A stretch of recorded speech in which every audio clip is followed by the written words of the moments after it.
이사야 41장 9절부터 10절까지 말씀을 다 같이 봉독하시겠습니다. 내가 땅끝에서부터 너를 붙들며 땅 모퉁이에서부터 너를 부르고 내게 이르기를 너는 나의 종이라. 내가 너를 택하고 싫어하여 버리지 아니하였다 하였노라. 두려워하지 말라. 내가 너와 함께함이라. 놀라지 말라. 나는 내 하나님이 됨이라. 내가 너를 굳세게 하리라. 참으로 너를 도와주리라. 참으로 나의 의로운 오른손으로 너를 붙들리라. 아멘. 저는 오늘 함께 봉독한 이사야 41장 9절부터 10절까지 말씀을 근거로 해서 하나님이 택하신 백성이라는 제목으로 함께 은혜를 나누도록 하겠습니다. 우리가 인생을 살아가다 보면 극심한 외로움과 또 공허함을 느끼며 살아갈 때가 있습니다. 사람들과 함께 어울려 살며 살아가고 있습니다. 하지만 마음 가운데 허전함이 느껴집니다. 깊이를 알 수 없는 공허함이 우리 마음을 짓누르고 있습니다. 이럴 땐 기도해도요, 이 기도가 그냥 허공에 메아리 치는 그러한 기도로 들려지게 됩니다. 이럴 때 우리는 하나님께 기도합니다. 하나님, 진짜 살아계십니까? 살아계시다면 왜 이 문제를 해결하지 않으십니까? 정녕 내가 이 어려운 가운데 있는 것을 우리 하나님께서 모르십니까? 그런데요, 우리가 기억해야 할 것이 있습니다. 우리가 하나님의 임재를 경험하지 못한다고 해서 하나님이 안 계신 것이 아니라 하나님은 언제나 우리 삶 가운데 함께하고 있다는 것입니다. 1918년 8월에 영국 탐험가 어니스트 셰클런이라는 탐험가가 있었습니다. 그는 27명의 대원들과 함께 남극 대륙 횡단이라는 위대한 도전에 나서게 되는데요.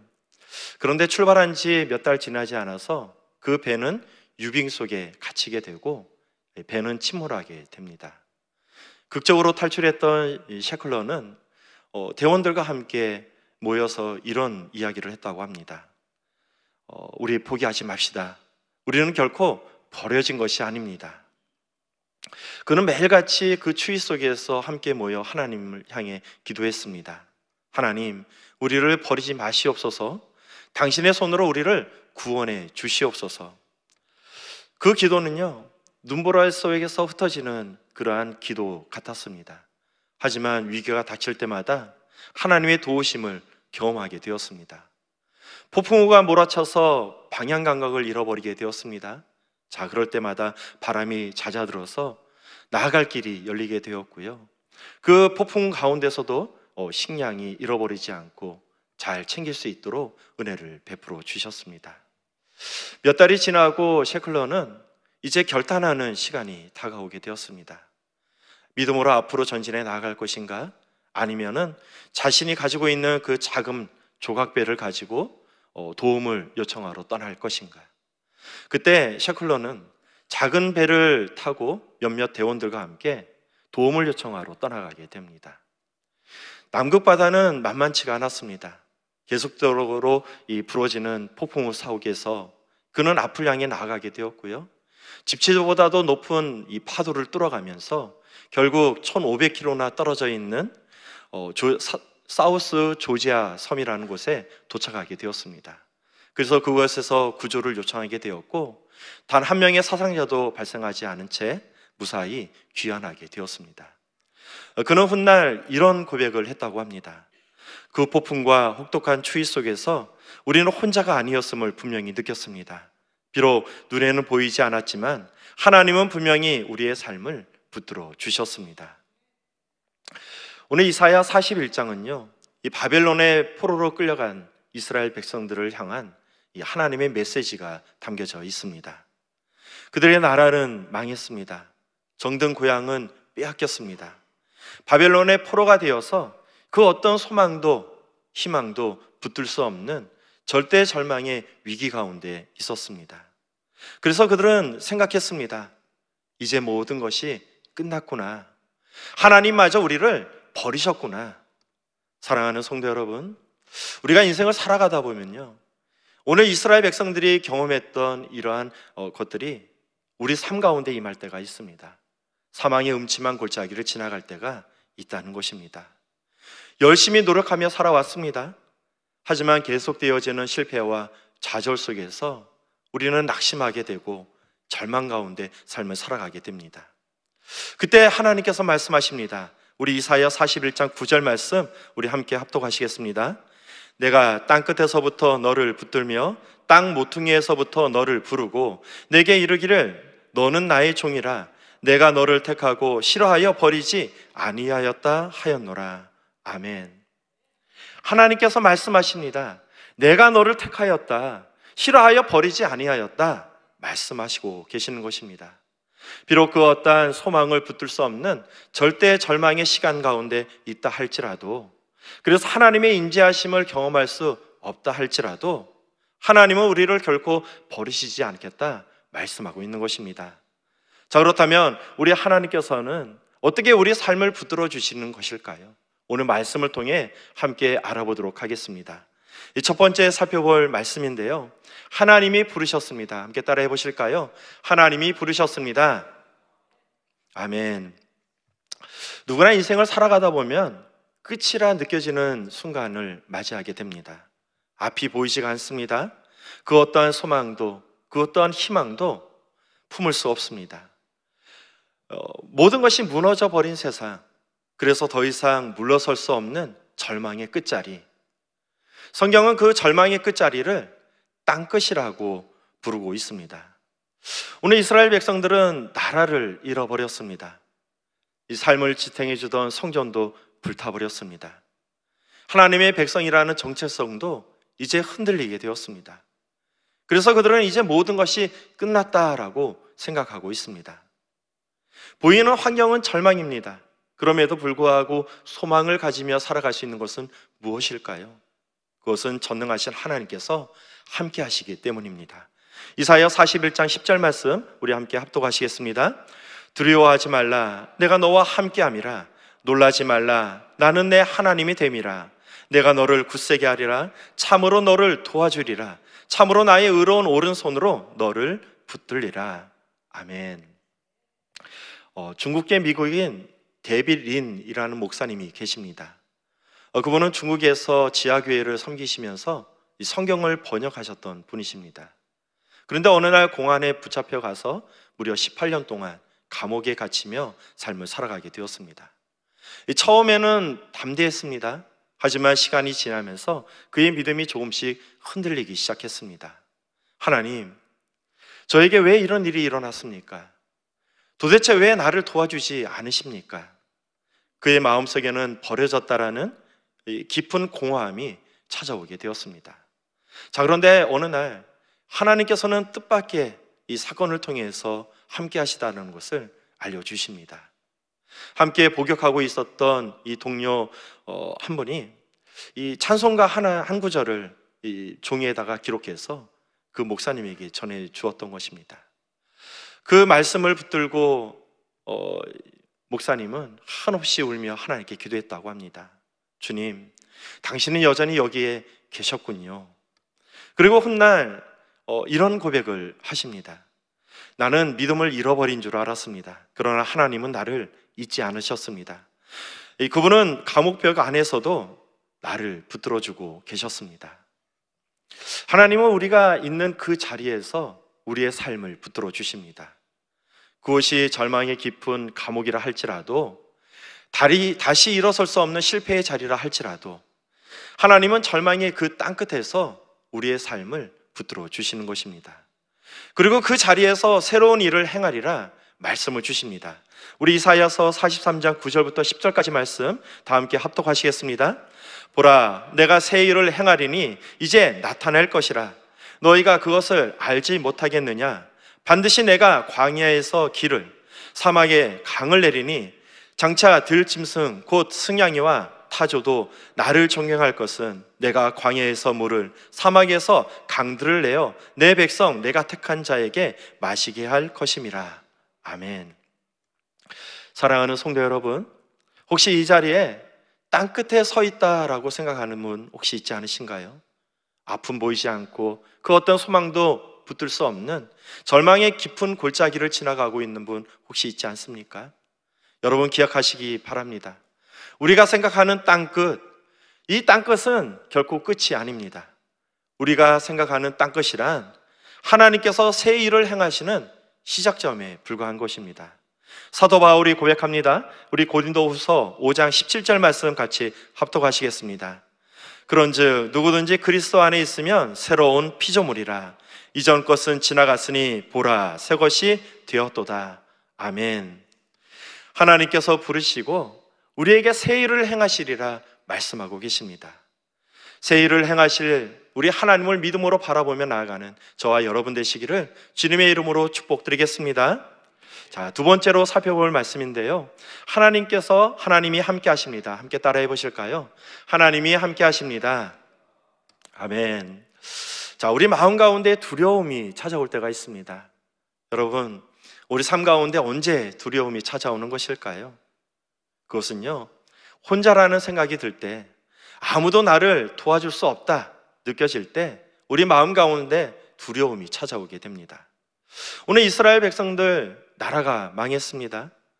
그들이 의지했던 성전도 불탔습니다. 바벨론의 포로가 되어 끌려가게 되었습니다. 그럼에도 불구하고 아무도 도와줄 사람이 없었습니다. 더욱이 그동안 우리를 지켜주었던 하나님마저 우리를 떠난 것 같습니다. 그래서 두려워 떨고 있는 이스라엘 백성들에게 하나님께서 말씀하십니다. 두려워하지 말라. 내가 너와 함께 하리라. 놀라지 말라. 나는 내 하나님이 되리라.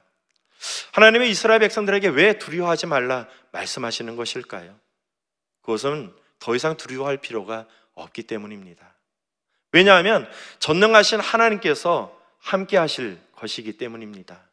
전능하신 하나님께서 도와주실 것이기 때문에 두려워하지 말라 말씀하고 있는 것입니다. 우리가 두려움을 극복할 수 있는 것은요, 환경이 변화되어서가 아닙니다. 비록 처해 있는 환경은 똑같다 할지라도 하나님께서 함께 하신다면 우리는 그 두려움을 넘어 평안을 누리며 살아갈 수 있는 것입니다. 모세가 미디안 광야에서 부르심을 받았을 때 극심한 두려움을 느끼게 되었습니다. 그때 하나님께서 말씀하십니다. 내가 반드시 너와 함께 하리라. 여호수아가 가나안 땅을 앞두고 두려움에 떨고 있을 때 하나님께서 말씀하십니다.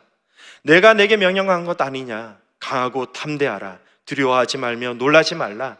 내가 어디 가든지 내 하나님 야훼가 너와 함께 하느니라. 아멘. 이 다니엘의 세 친구는요, 느부갓네살 왕이 세운 금신상에 절을 하지 않았습니다. 그 대가로 맹렬히 타는 풀무불에 던져지게 되었습니다. 병사들에게 잡혀 이 풀무불 가운데로 들어갈 때 그들은 무슨 생각을 했을까요? 우리가 이렇게 믿음을 지켰는데 그 결과가 이것인가? 하나님은 왜 침묵하고 계시는가? 이런 생각하지 않았을까요? 비록 믿음으로 결단하며 나아갔지만 그들 마음 가운데는 버려졌다라는 외로움과 공포감이 마음 가운데 있었을 것 같습니다. 자, 이렇게 버려졌다 생각하는 시간, 더 이상 물러설 수 없는 그 절망의 끝자락에서 도우시는 하나님을 경험하게 됩니다. 비록 풀무불에 던져졌지만 불꽃이 그들을 삼키지 못했던 것입니다. 그 모습을 지켜보았던 느부갓네살 왕이 이렇게 고백합니다. 다니엘서 3장 25절 말씀입니다. 왕이 또 말하여 이르되 내가 보니 결박되지 아니한 네 사람이 불 가운데로 다니는데 상하지도 아니하였고 그 넷째의 모양은 신의 아들과 같도다 하고. 사랑하는 성도 여러분, 하나님께서 기적을 베풀어 주신 시점을 우리가 눈여겨볼 필요가 있습니다. 믿음으로 결단하며 우상에 절하지 않았을 때 하나님께서 그에게 기적을 베풀어 주신 것이 아닙니다. 이 병사들에게 끌려 풀무불 가운데로 들어갈 때, 그 찰나의 시간에 기도하며 나아갈 때 하나님께서 기적을 베풀어 주신 것도 아닙니다. 풀무불에 던져졌을 때, 불길 속에 들어갔을 때 하나님께서는 그들에게 기적을 베풀어 주셨습니다. 하나님은 풀불 가운데 임재하셨습니다.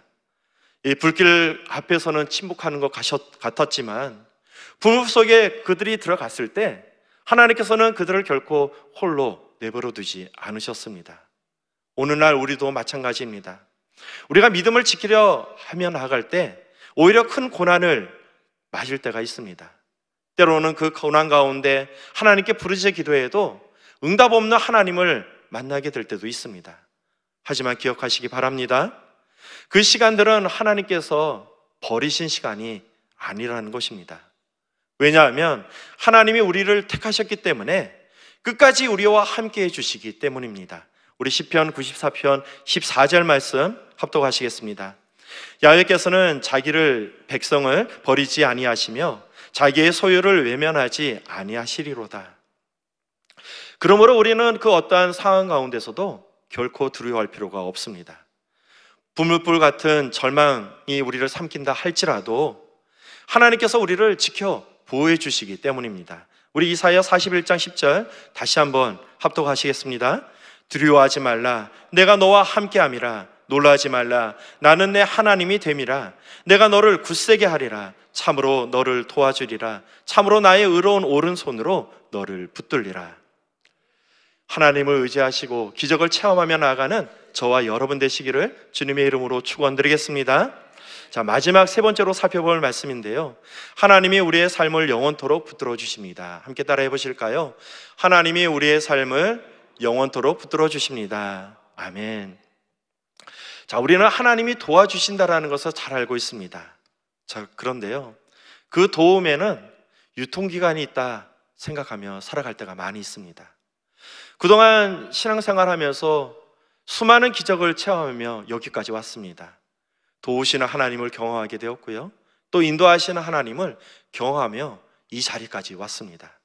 자, 그런데요, 막상 문제를 만나고 나면은 우리 마음 가운데 두려움이 생긴다라는 것입니다. 이번에 우리 하나님께서 나를 도와주시지 않으시면 어떻게 되지? 이번에 하나님께서 나를 인도해 주시지 않는다면 어떻게 하지? 이러한 두려움이 찾아오게 되는 것입니다. 자, 그런데 오늘 하나님께서 말씀하십니다. 참으로 나의 의로운 오른손으로 너를 붙들리라. 자, 여기에서 붙들다라는 단어는요, 히브리어로 이 타마크라는 단어를 사용하고 있습니다. 이 타마크라는 단어는요, 언제 사용하냐면은 넘어지는 것을 순간적으로 붙들 때 이 타마크라는 단어를 사용하는 것이 아닙니다. 이 타마크라는 단어는요, 넘어지지 않게 계속적으로 붙들고 있을 때 계속 붙잡고 놓지 않는 것을 이야기하는 것입니다. 즉, 하나님께서는 넘어지는 그 찰나에 붙들어주는 것이 아니라 우리가 그 세상의 어떠한 풍파 가운데서도 결코 흔들리지 않고 넘어지지 않도록 붙들고 계시다라는 것입니다. 이스라엘 백성들이 40년 동안 광야를 떠돌 때 이야기입니다. 하나님께서는 애굽의 노예로 살고 있었던 이스라엘 백성들을 출애굽시키셨습니다. 애굽에 무려 10가지 재앙을 내리셨습니다. 홍해 바다를 가르셔서 그들을 구원해 주셨습니다. 자, 그러나 이스라엘 백성들은요, 그 은혜를 쉽게 망각하고 있습니다. 그래서 조금의 어려움만 찾아오면은 하나님을 원망하고 불평하기 시작합니다. 왜 애굽에 잘 살고 있는 우리를 건져내어 이 광야 가운데 죽게 하느냐? 이제 애굽으로 다시 돌아가자. 하나님을 향해 원망하고 불평했습니다. 그들은 우상을 만들어 하나님을 떠나 우상을 섬겼습니다. 또 하나님을 시험하고 수많은 원망과 불평을 쏟아냈습니다. 또 하나님께서 세우신 모세를 향해 돌을 던지려 하기도 했습니다. 자, 그럼에도 불구하고 하나님은 그들을 버리지 않으셨습니다. 낮에는 구름 기둥으로, 밤에는 불 기둥으로 매일 아침마다 만나를 주어 먹게 하시며 그들을 40년 동안 보살펴 주셨습니다. 40년 동안 광야를 떠돌았던 이스라엘 백성들, 이렇게 고백하고 있습니다. 신명기 8장 4절 말씀입니다. 이 40년 동안 내 의복이 헤어지지 아니하였고 내 발이 부르트지 아니하였느니라. 아멘. 사랑하는 성도 여러분, 하나님께서 우리를 붙드시는 것은요, 우리가 완전하기 때문에, 우리가 의롭기 때문에, 우리가 정직하기 때문에 우리의 삶을 붙들어 주시는 것이 아닙니다. 하나님은 신실하시기 때문에 우리를 붙들어 주시는 것입니다. 오늘 이사야가 말했던 의로운 오른손이란 하나님의 공의와 또 신실하심을 말하는 것입니다. 우리가 해야 할 일은 하나님을 붙드는 것이 아닙니다. 왜냐하면 하나님께서 우리를 붙들어 주시고 있기 때문입니다. 우리는 이미 하나님의 손에 붙들려 있기 때문에 그 하나님의 붙들림 안에 머물러 있으면 되는 것입니다. 하나님의 손 안에 거하시며 또 하나님의 붙들린 자로서 마음의 참 평안을 품으며 삶을 살아가는 저와 여러분 되시기를 주님의 이름으로 축원드리겠습니다. 기도하겠습니다. 전능하신 아버지 하나님, 우리를 구원해 주시고 우리의 삶을 붙들어 주시니 너무나도 감사드립니다.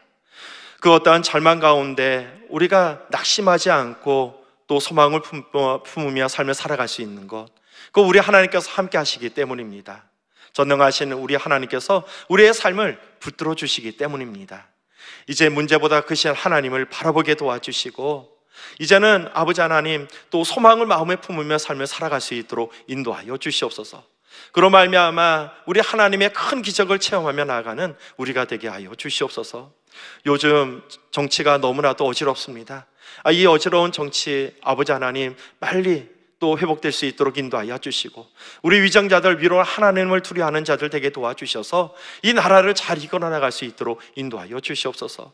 무엇보다 경기가 좋지 않아 많은 어려움이 있습니다. 우리 하나님께서 이 경기를 회복시켜 주셔서 이제는 근심 걱정 없는 삶을 살아갈 수 있도록 인도하여 주시고 매일같이 우리 하나님 은혜 가운데 삶을 살아가게 도와주시옵소서. 마지막 시대를 살아가고 있습니다. 이럴 때일수록 깨어 기도하는 우리가 되게 도와주시옵소서. 이 땅에 다시 한번 큰 부흥의 물결을 허락하여 주셔서 아버지 하나님께 더욱더 쓰임받는 나라가 될 수 있도록 인도하여 주시고 이 땅 가운데 있는 수많은 교회들을 축복하여 주시되 우리 여의도 수모음교회와 여의도 수모음 분당교회를 기억하여 주셔서 마지막 날 우리 함께 쓰임받는 교회들 되게 도와 주시옵소서. 우리 교단을 이끌어 가시는 우리 이영훈 대표 총회장님 영육간의 강건함을 더하여 주시고 귀한 사역 가운데 기름 부어 주시옵소서. 우리 분당교회를 이끌어 가시는 황선욱 담임 목사님 성령의 충만함을 더하여 주시고 능력의 능력을 더하여 주셔서 마지막 날 우리 함께 더욱더 크게 쓰임받는 우리 담임 목사님 될 수 있도록 인도하여 주시옵소서. 우리 모든 재직들을 기억하여 주시고 축복하여 주시고 매일같이 성령으로 충만한 삶을 살아갈 수 있도록 인도하여 주시옵소서. 무엇보다 오늘 금요일입니다. 금요 성령 내망의 가운데 함께하여 주셔서 우리 하나님의 말씀이 선포되어지고 또 회복되는 귀한 역사가 임하게 도와주시고 우리 하나님을 예배하는 복된 시간 될 수 있도록 인도하여 주시옵소서. 모든 기도 우리 구주 예수 그리스도의 이름으로 기도드리옵나이다. 아멘. 하늘에 계신 우리 아버지여, 이름이 거룩히 여김을 받으시오며 나라가 임하시오며 뜻이 하늘에서 이루어진 것 같이 땅에서도 이루어지이다.